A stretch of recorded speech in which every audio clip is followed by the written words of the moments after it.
So finally बहुत इंतज़ार के बाद Indian government new chief of defence staff announce किए हैं।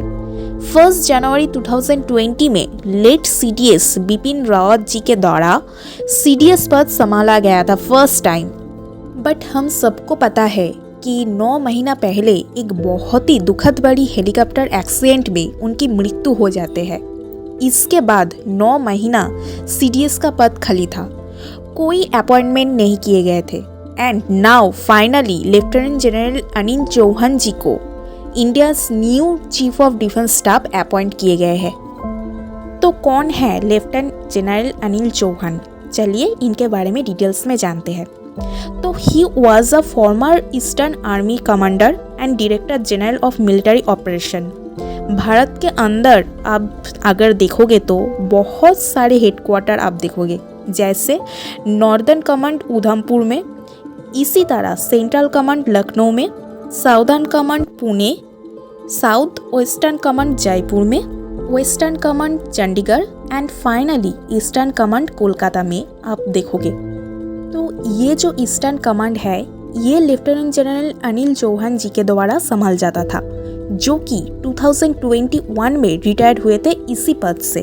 आपको जानना जरूरी है कि जब सीडीएस पद बनाया गया था तब मिनिस्ट्री ऑफ डिफेंस में एक और डिपार्टमेंट एक्ट किए गए थे, वो है department of military affairs.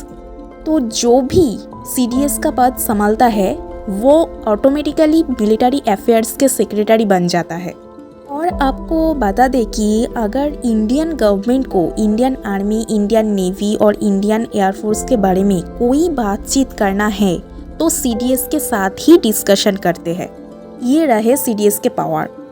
Lieutenant general Anil Chauhan ji के जन्म में 1961 में हुए थे और इनके जो फर्स्ट कमीशन हुए थे वो 1981 में 8 Gorkha rifle of Indian army में हुए थे।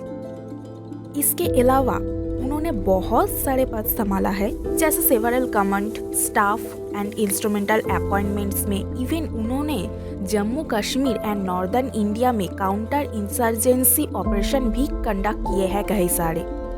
इसके साथ ही साथ अरुणाचल प्रदेश एंड सिक्किम सेक्टर के जो line of actual control LAC है उसके कॉम्बैट में भी इनके बहुत सिग्निफिकेंट रोल रहे हैं।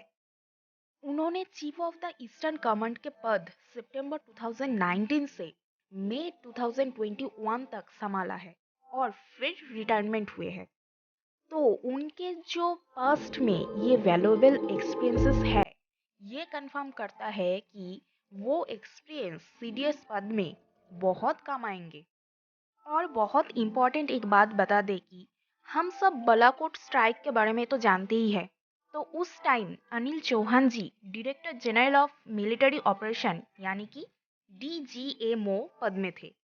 तो उस टाइम उन्होंने बहुत ही इम्पोर्टेंट एक रोल प्ले किए थे।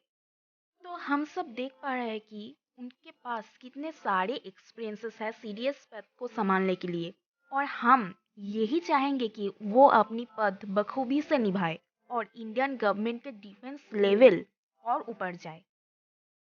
So thank you guys, this is Roma Goswami. Keep supported and subscribe our channel.